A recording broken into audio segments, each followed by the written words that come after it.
Kayode Omoshede lórúkọ mi, and welcome to another discussion on Safe Space, a program specially designed to talk about domestic violence and abuse and child abuse, to raise awareness about the ills of relationships and marriages. What are we doing to get it wrong? Last week, we discussed about the rising rates of abuse and why people remain in abuse. Kí ló dé táwọn èèyàn ṣe máa ń dúró nínú relationships àti ìgbéyàwó tó jẹ́ pé ìjà lójoojúmọ́, ìpá lójoojúmọ́, ìpè lójoojúmọ́?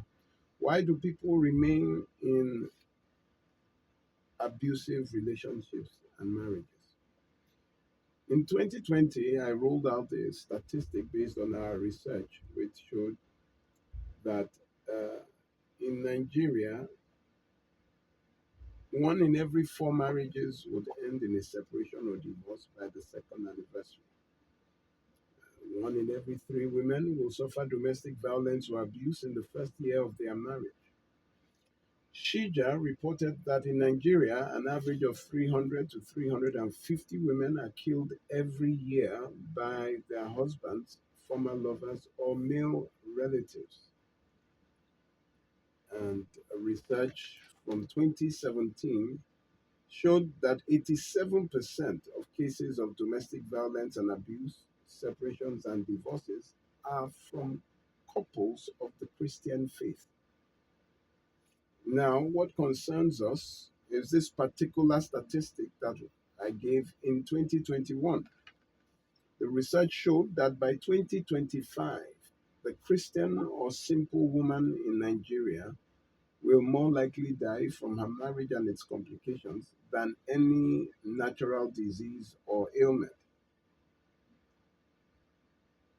This came with a shocker at the beginning, the very first week of January 2025, where we had already started recording deaths, at least in January, between 3 to 4 men poured petrol on their wives and set them ablaze. I think 3 husbands and 1 boyfriend in Abuja who set his girlfriend on fire at Yabi Park, a motor park, a garage in Abuja, simply because of a misunderstanding. He was a vulcanizer, and the girlfriend was a businesswoman.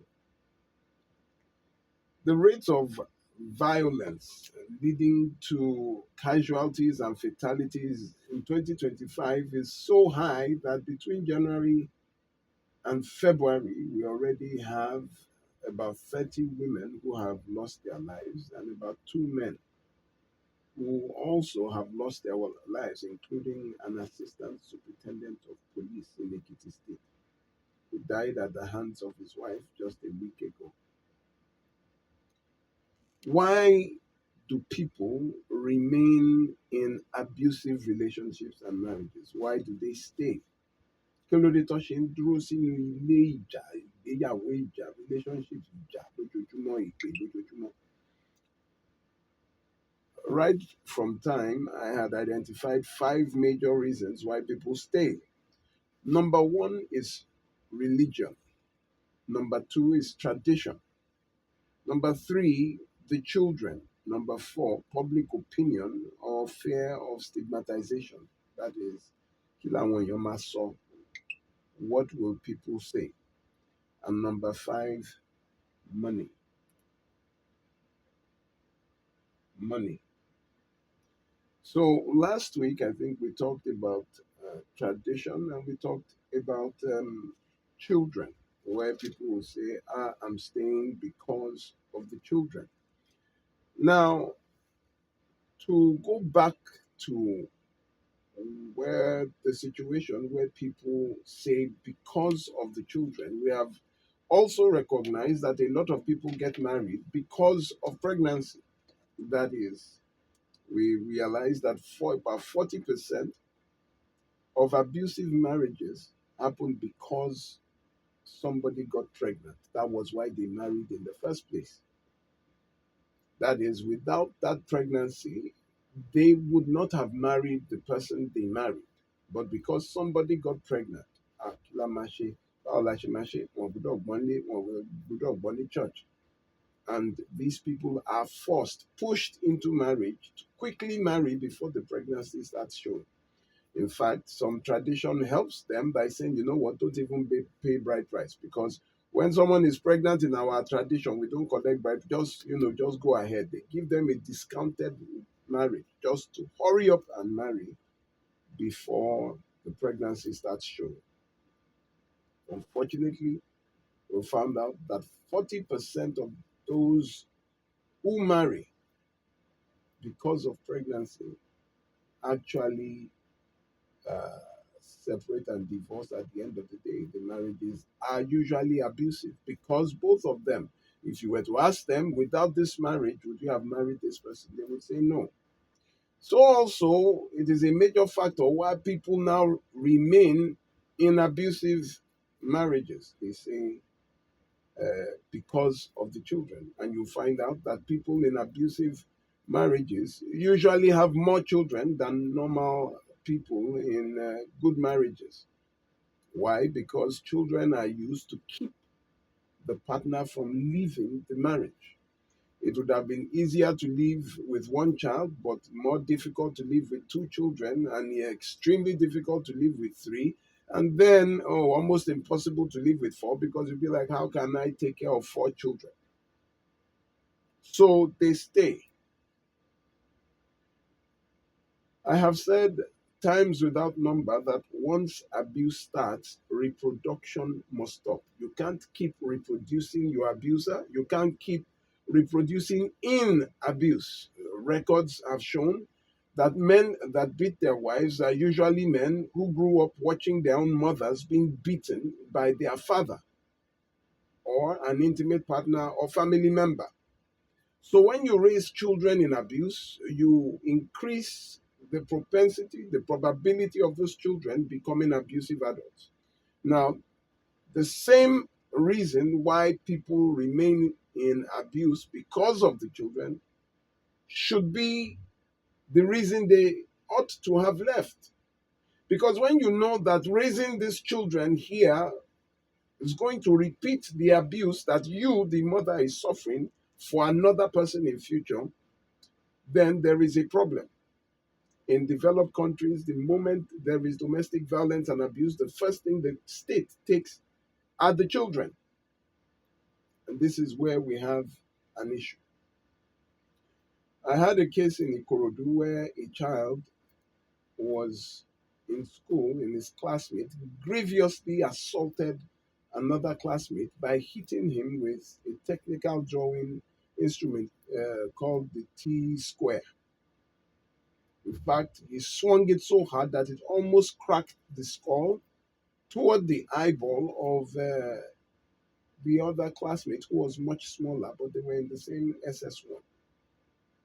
The boy had to be rushed to the hospital, stitched, and now cannot see with that eye. And when we took up the case, we were about to charge to court, meaning the boy will be tried for the assault, although he will go to a juvenile detention center. But the issue is that at his young age, he would have been in the system as a criminal, because when it is assault with a deadly weapon or assault occasioning grievous bodily harm, it would almost be dealt with as that of an adult, but with a lesser sentence in a juvenile facility. On checking out the family dynamics of this child, we found that the mother had also left because the father was an abusive man. The mother left and left her three children behind. Less than 1 year, one of those three children is now being charged to prison for assault. Why? Because the child grew up in a home where there was assault, battery, domestic violence, and abuse. So the very reason you are staying is now that you have successfully watched your children denigrate to the extent that one is already going to prison. Children are not to be used as a tool to remain in an abusive marriage. Children are not to be used or blamed. That it is because of the children to facilitate remaining in an abusive marriage. They are not the participants. You and your spouse are the active participants. The children are just victims. In fact, the primary victim of an abusive household are the children. Today, let me quickly move to the third reason. I discussed this last week, which is tradition and children. Another reason why people remain in abusive marriages is because of religion. In fact, 2025, as I had released in 2021, states that the Christian or simple woman in Nigeria in 2025 will more likely die from her marriage and its complications than any natural illness. When you look at the demographic of religion, failed marriages, you find as at 2021, the statistics were collated in, I think, 2018, that 87% of domestic violence and abuse, separations, and divorces are from Christians in marriage. The Pew Research Center in Washington also showed, after a research published in January 2024, that in the United States of America, 51% of divorces are from Protestant Christians, which tells you that also in other continents, that particular religion has the highest rate of failure. Why is it that it is so easy for them to choose wrongly and then remain in their abusive state? The first thing they'll say is, I'm a Christian and God hates divorce. God hates divorce. He does not hate the divorcee. God hates sin, but loves the sinner. The issue of hating divorce is that he is not pleased with failed marriages. Not that he hates the divorcee, but he hates the process of marrying and finding out that you are wrong in marriage. Now, what is religion? According to the Collins Dictionary, religion is a belief in a god or gods and the activities that are connected with this belief, such as prayer and worshiping. Now, religion is often held as doctrine, which doctrine is from the Latin word doctrina, which means teaching, and also from the Latin word doctor, which means teacher. So, doctrine means, according to Cambridge, a belief or set of beliefs, especially political or religious ones, that are taught and accepted by a particular group. The doctrines that are preached by different Christian organizations, you have different churches with their different doctrines. In this church, you cannot wear the shoe, you cannot wear earrings. In this church, you have to cover your hair. In this church, it is okay to open your, different doctrines taught by different churches, but they all claim to have one Bible. From one Bible, you have different interpretations. Why? Because it is the belief or the understanding of the founder of the church that makes way for their doctrine. What he believes is the interpretation of his Bible. Now, how does this affect people in relationships and marriages? They tell you to remain in abusive marriages, and that is how it has supervised the systemic killing of its own members. How people die before their time in abuse. First of all, you find health problems. We call some ailments psychosomatic. That is, it begins such as depression. Things that when they check your body, you are okay, but there is something wrong that is not of the body, but is of the mind, like depression. They have blood pressure. They have injuries and batteries. We have a lot of people that about 5 years ago, was it 5 or 4 years ago? I met a woman who lost both her eyes to her husband. She can't see anymore, both of them, the day she was promoted in her office as regional manager. It became a problem in the house, and the end product was today she's blind. But she had left the marriage before for 2 years, and then pastors and all these people come to you and keep telling you, there's nothing that prayer cannot solve, and then they tell you to go back. After 2 years, she went back. Today, she's totally blind, and all those people who told her to go back are going about their business. In her blind state, she's still taking care of two children. It is amazing how people push you quoting religion because they know religion is your soft spot. But when the consequences of those decisions come, they leave you to your fate. Last year, over 300 women lost their lives, and about 30 men lost their lives to domestic violence and abuse. Guess the majority, of course, those of the Christian faith.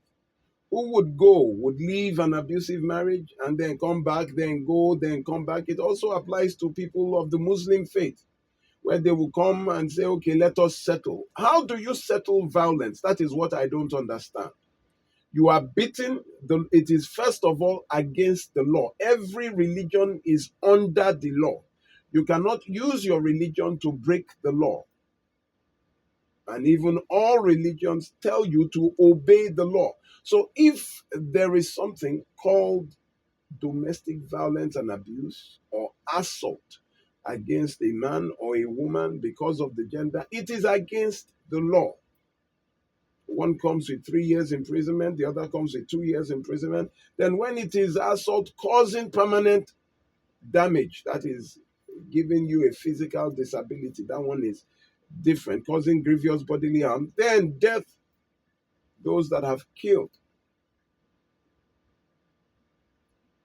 It is amazing how religion seems to cover up those deeds, where you even have people who are eminent, who are religious leaders, also engaged in that kind of.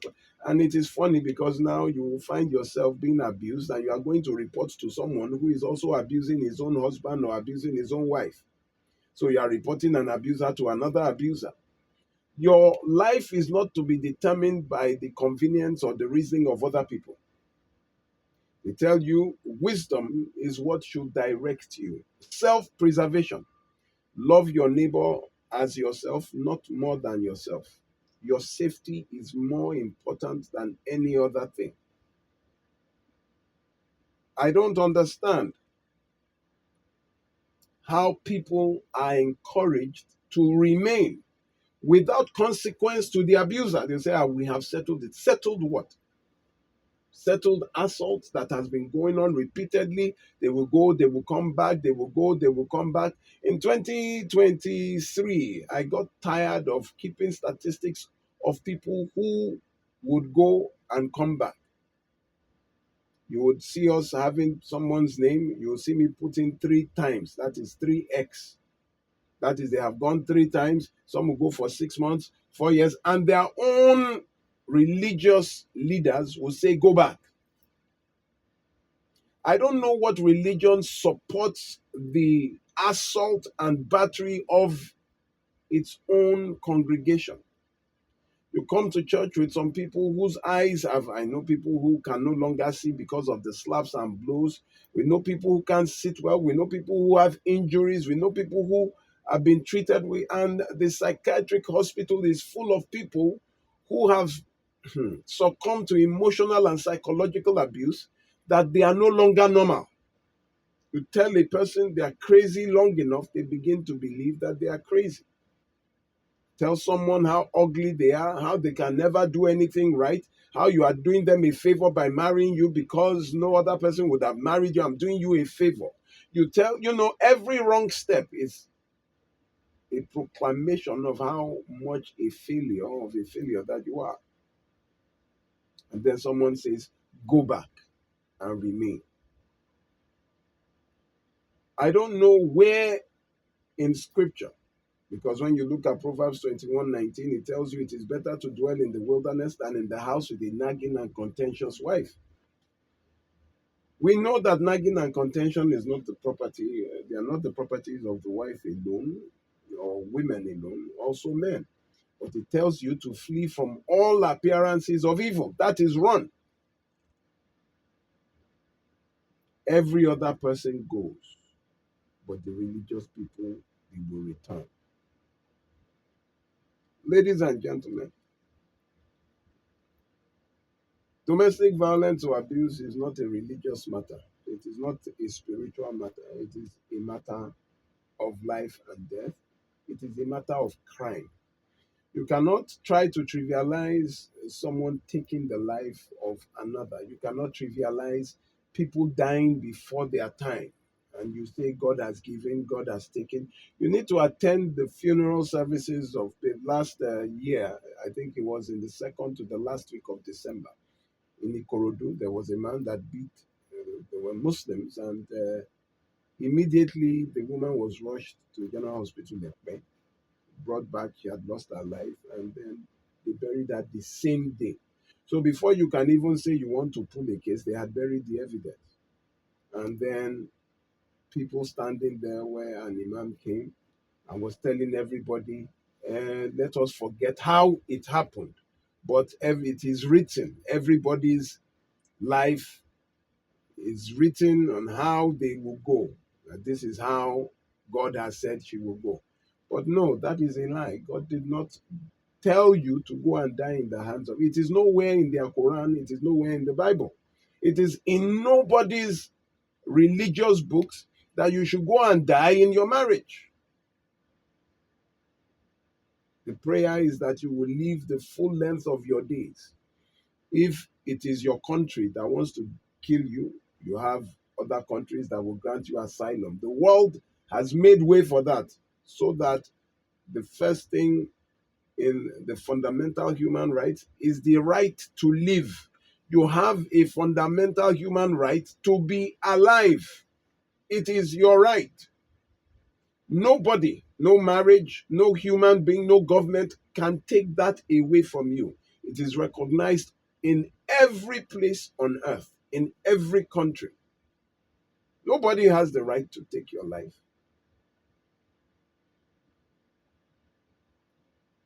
But then religion has come and told you it is okay to die in the hands of a spouse, leaving children behind who have now learned how to kill their own spouses too in future.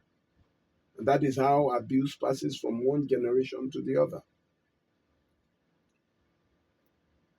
Religion should be tempered, and people should know that there is a difference between real life, the law, and what some people quote in their doctrine. You ask me that they should show you where it is written that you remain in abuse, where they were beating you. Let them show you where it is in the Quran, or let them show you where it is in the Bible, or in any religion that you practice. That when they are beating you in your spouse is you come back to the house. It is not written anywhere that you should go back to your tormentor. The Bible is deliverance from your tormentor, not enslavement. Let me leave that alone. Why? Because we have seen that religion has created a vacuum for abusers to exist and to thrive. Because where you go, they will support in fact, I mentioned this last year. I said I have never been on a case of domestic violence and abuse, child abuse, and I see religious leaders come to support the victim. They always come to support the abuser, telling us to release them. They never come to support the victim. I have never seen it. If you find any religious leader in a police station in a case of husband and wife, they are not there to support the victim. They are there to plead for the abuser. In what way is that a tenant of? So what happens to the victim? It doesn't matter. What happens to the victim? and you ostracize them. And because you went to report, if you're a worker, they will tell you you can no longer be a worker because you are thinking of separation. The greatest disservice, the greatest embarrassment to common sense has been the interpretation of some people, of some people to the doctrines. Some men just decide to start a Christian organization. It is a religious, I would call it a religious organization. And then in their tenets tell you that the Bible says, or the Quran says, or wherever is it, Olumba says, what? That he hates divorce and you have to say. But does it say that he hates the divorcee? No. God hates sin, but does he hate the sinner? No. So where are you coming from and where are you going to? That you use this religion to hold people back instead of delivering them from evil. It says, lead us not into temptation, but deliver us from evil. Evil is anything that threatens your safety, your peace of mind, that threatens you as a person. It is called evil. I don't want to use all my minutes on this, but it is very serious that religion is being used as a cover for abusers to thrive. Say we've talked to him, he has accepted. We have talked to her, he has accepted. You can't leave. You will try. Every marriage has its own. Gbogbo alamọ kò ilé ọkọ ilé ẹ̀kọ́. Who says? Who says? No. The marriage is meant for partnership. What education do you want to teach them? Is it that they are two stupid people that they have to now come and start learning ABC? No. The man is supposed to be a shelter. The woman is supposed to be a helper. They are supposed to be support for each other. Not that they want to come to marriage just to be learning lesson. What lesson is that? Which ile ọkọ ilé ẹ̀kọ́ is that? Is it that all through their lives they were not taught? They did not come from a family? Why their own family that they came from? Was it family of Eko or family of, what would I call it, ignorance?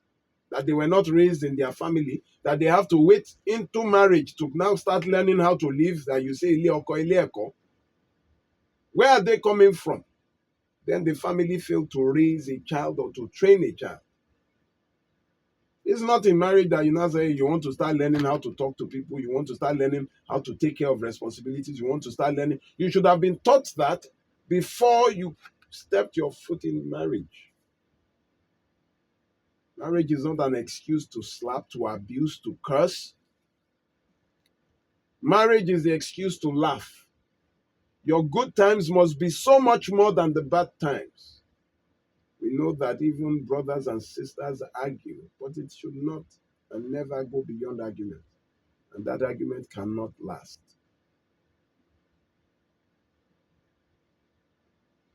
Don't let religion or doctrine, before they will tell you, oh, you cannot watch television. Yet they are broadcasting live on television. But now they say, okay, we've changed. Now you cannot wear earrings. Why? Because putting on gold is a problem. Yet the streets of heaven are paved with gold. If gold is a sin on earth, then why would God carry and pave the roads of heaven with sin? It does not just make sense. You cannot do this, you cannot wear that, you cannot. And funny enough, it's just funny. I don't want to go into that. What I'm telling you is don't be confused about your safety. Don't be confused about your life. Whatever threatens your life, flee from it. Run. Reasons people remain in abusive marriages, religion. Let me quickly talk about another one, money or comfort. I told you there were five. 5 reasons people remain in abusive marriages. 1, religion. 2, tradition. 3, children. 4, public opinion. And 5, money. Money. Money is a very interesting concept. A lot of people marry for comfort. Someone told me I don't want to suffer like my mother suffered, so I will marry someone that has money. Money is defined as something generally accepted as a medium of exchange, a measure of value, or a means of payment. When you substitute that for comfort, you want to be comfortable. So you start looking for someone who has money. In fact, that is what the world is going after now. You're just looking for a rich guy so that everything would be already set for you. But the funny thing is that when you now marry, because you have nothing, you came from nothing, you really have nothing to put down, then you have no plate on which to discuss. She's receiving a beating, but I can't leave because, I won't have a house to stay. Why? Because you refuse to work. You refuse to be something so that you can contribute something. You refuse to be someone but became a thing for purchase. Why? I'm already used to this lifestyle. I have a driver or I have a car. My house is beautiful. Let me just stay. I will endure it. But then the beating now intensifies, the abuse now intensifies that the children watch, and then the children gradually begin to grow arrogant. Why? Because their home is a training ground for abuse. Knowing that my father is rich, you see, abuse is worse when it has money. Oh, that is the most uh, difficult kind of abuse, when the abuser can fund his abuse. Where his money is, the bigger they come, the bigger they are. How do I put it so that you understand? Uh, you can now fund your vice. You can now fund your wickedness. You can fund that beating, knowing that, okay, if they want to. The lady came, we still talk today, and she said, I asked her, have you told your family? She said, my husband sends money to my family members, so everybody is supporting him. And he will just call them, do as if he's asking after they so how far with your business? He said, yeah, my business is okay. That my husband will say, okay, I just sent something to you. Already sent 100,000. So nobody can support you because every all the judges in the matter are bought. I said, okay, have you told your husband's family? He said, he's a god to everybody in the family because he's the breadwinner.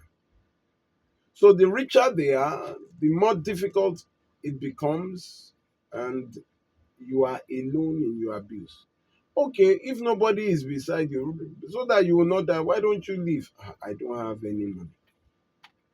So what have you been doing? And he didn't want me to work, and I didn't really have. You'll find out that one of the major considerations was the comfort of the man.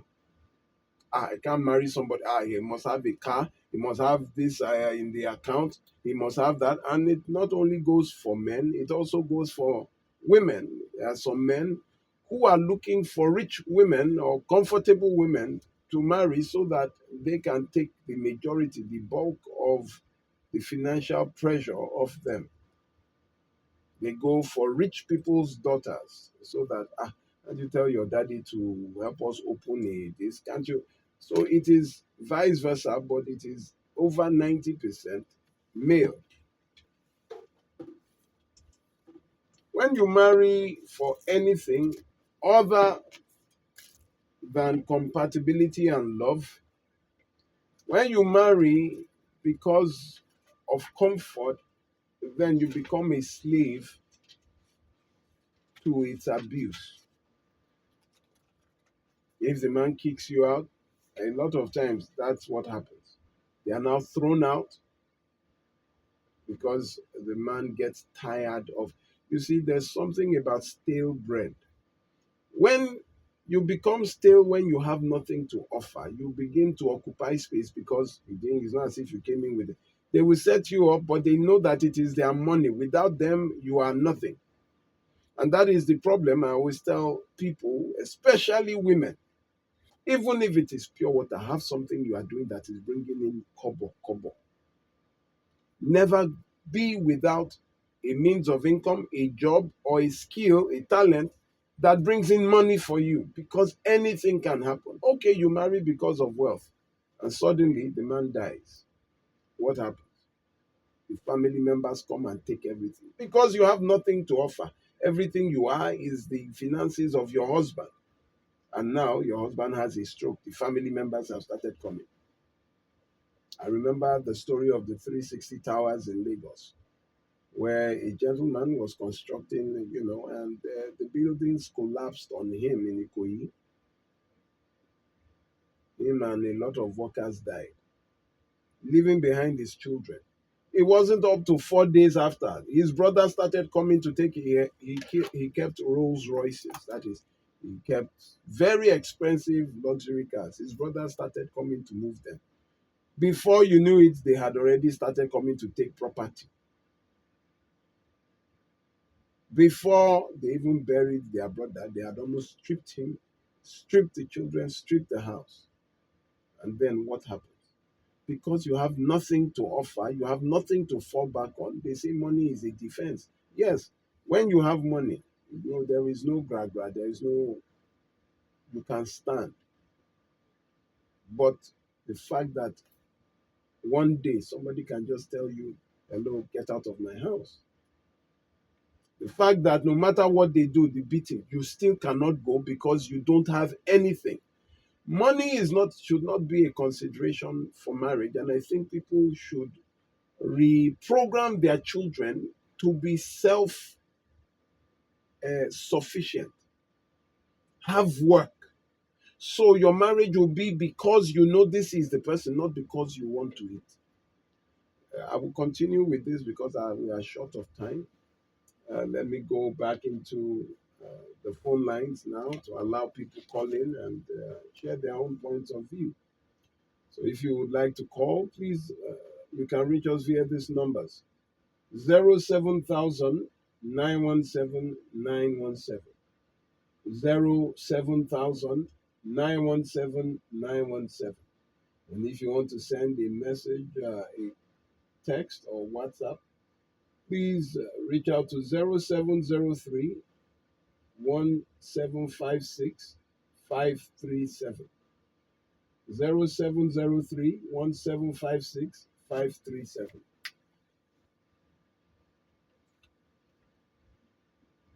Hello. Good evening, sir. What's your name and where are you calling from?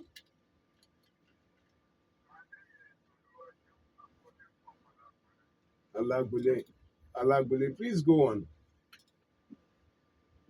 Yeah, God bless you for this speaking, or what I will call it. And in fact, this afternoon in my group, this is what I was talking about. But since like day before yesterday, they've been agitating on this kind of issue, this kind of thought, talking about uh, abuse, physical abuse in the marriage, and some pastor will say no, some family will say go back, God did not like divorce, this and that. And this afternoon, I just take my phone and I send some voice notes that, well, I don't understand the kind of some of our pastors, some of our parents.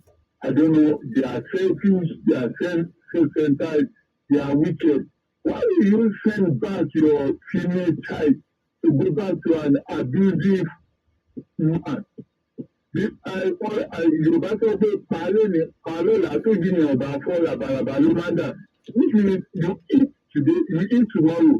No matter what, if the person did not die, the person will reach inside. But yet, our parents, pastors in the name of religion, I don't want, sorry to say, like that issue of Osinachi, I don't know what really transpired. That's when it comes to if a pastor, Enrique, I don't know what really happened. They will keep on talking unfortunately, we have men that You are beasts. There's no other name that we can call a boy beast. you have just you have 5 seconds left. Please round up. Okay, if either it's a beast or an animal, so best thing you can do is to separate for a while until he come to his presence. And if not, let the How, separation. how how do you even know? How do you know that he has come to the right senses? Is there like a test, a scientific test to show that the brain has reset? When people say, huh? when when you say you want to, let me say something. Yeah? You mentioned Osinachi. Funny enough, I was one of the lawyers in that case. I was one of the lawyers in the case. Now, Osinachi had separated for 1 year, 3 months. She had left the marriage, but was pressured by her spiritual leader, her pastor, to go back. In fact, the mother gave the interview on BBC that it was the pastor that insisted that she goes back. As a gospel singer, you want to divorce? No, who will buy your cassette? Which church will allow you to sing as a divorcee? You have to go back. And they sent one of the pastors to bring her back. Today she's dead. The pastor came out and said that, he didn't know. Oh, I didn't know about it. I didn't know. And the mother said, no, he knew about it. In fact, he was the one that said, but today she's dead. The husband is in prison. The 4 children are scattered. At the end of the day, what did she gain? And the pastor's church, the yes, the pastor's church is growing. So who lost at the end of the day? So thank you very much, sir. You don't go back into abuse. Thank you very much, sir. You don't go back into abuse.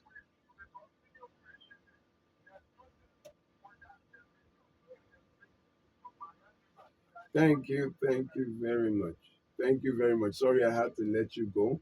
You had spent more than, in fact, the issue here is that you don't return to an abusive home. It's like I tell people, stop leading sheep back to the wolf.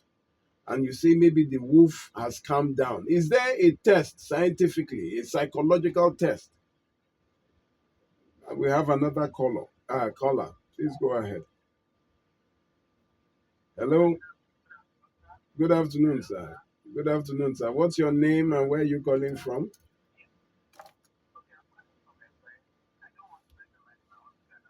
Okay, Anonymous, you have 1 minute.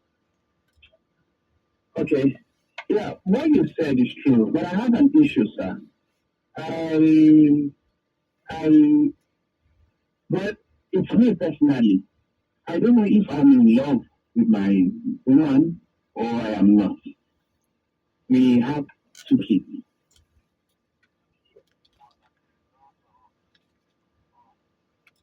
getting pregnant, and I have to like, since she's pregnant, let me marry her. But then again, the vibes, the whole thing like that crisis in marriage, I'm not getting it. And I don't know who to talk to, don't know who to share my mind to the point that even when I sleep, when I come back home deliberately at night, Okay, just sleep, next moment I wake up, I go. okay, okay, sir. Let, So when you said all this, I knew, yes, this is somebody I can talk to. That is why I called. Thank you. thank you. Thank you. Please hold on. Let me ask you some questions. Without that pregnancy, would you have married her?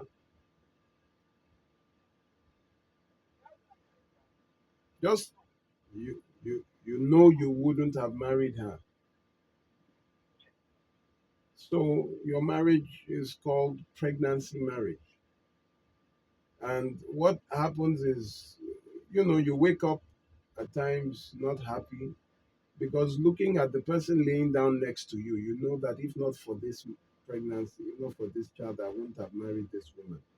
And at times, the woman also looks at the man that if not because I got pregnant, I wouldn't have married this man. And it is a loveless marriage. You are just cohabiting. So, what do you? Loves me endlessly. I got to know that in few times that we've lived together. You see, you.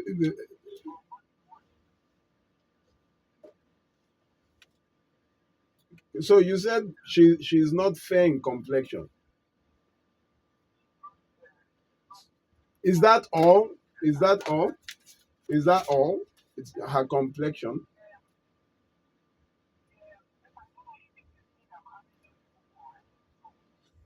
But you were the one that. Wait, were you the one that toasted her in the beginning, or she toasted you?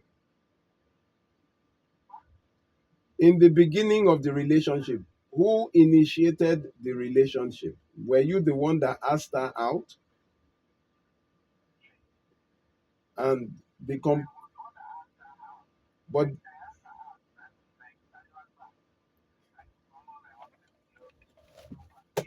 No, but fortunately, it took me. So that is it. so thank you first of all for being honest.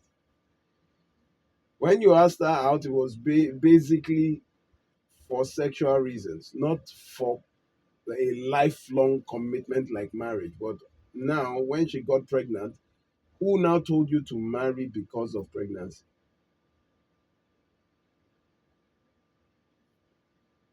Is he still there? He's gone. This is the problem you have. One party would like the other, but the other really knows I don't like the other. So what happens? Soon, that person who does not like the spouse will meet somebody who he likes outside. And there, his love and attention will go outside to the woman he loves. So there are two women in his life, the woman he is with, and then the woman he loves. Definitely, you know who would win. The power of love is always greater than any other. I think at times you need to stop and tell yourself the truth and give the other person an opportunity to meet a person who would love her, and not take all the love and not give in return because it was never about love.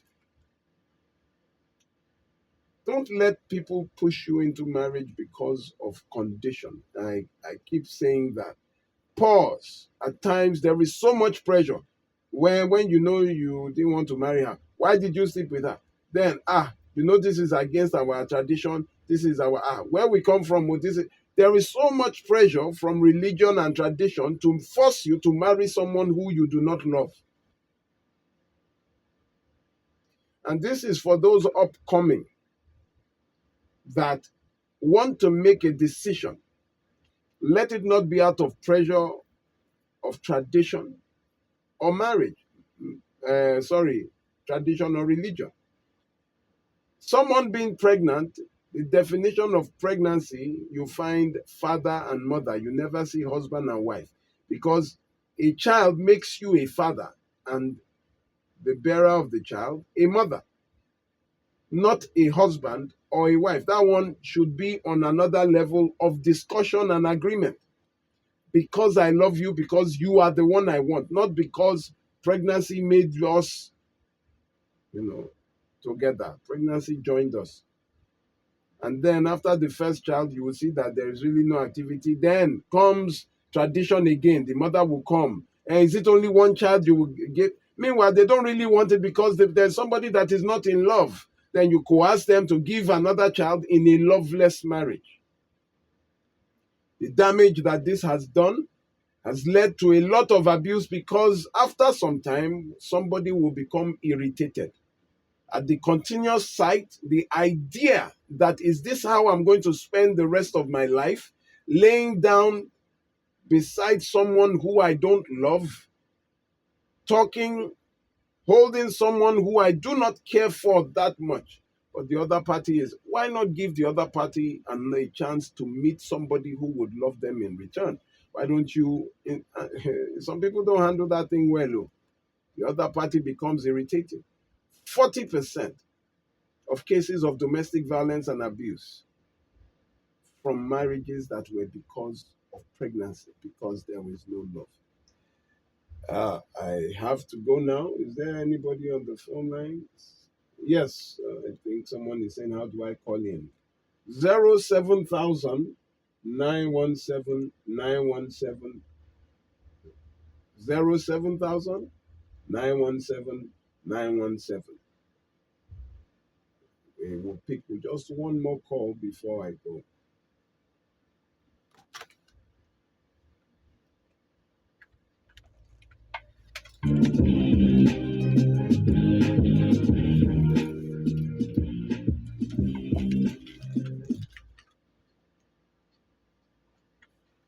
Hello? Please reduce the volume of your set. Oh, person has gone. What is the time? Do we have time for another call or do we call it quits? We have one. Okay, let's see. Hello? Hello? Person, network, be favorable to us today. We're about to close. We have just 1 minute on the program. Reasons why people remain in abusive marriages. Please, if you are living in an abusive marriage, leave. Final attempt on the phone. Hello, good evening. Good evening. How are you, sir? Very quickly, what is your name and where you calling from? Mr. Fred from Ikodu, please reduce the volume of your set and go ahead. You have 1 minute. Okay, I've done that. Hello. Yes, go ahead. You have less than 1 minute. Okay, thank you. I like this your program today. If this type of program can be going on like this, we sensitize our children of nowadays. Because they always go for red meat. God will help your ministry. I believe it's a ministry. God will help you. Amen. Amen. Amen. Amen. Thank you very much. Well, I'm a lawyer, not a pastor. Thank you very much. You too. And with this, we wrap up Safe Space. Coming to you once again next week. I think we will join you. We'll be together again next week, God willing, on Safe Space. God bless and be safe.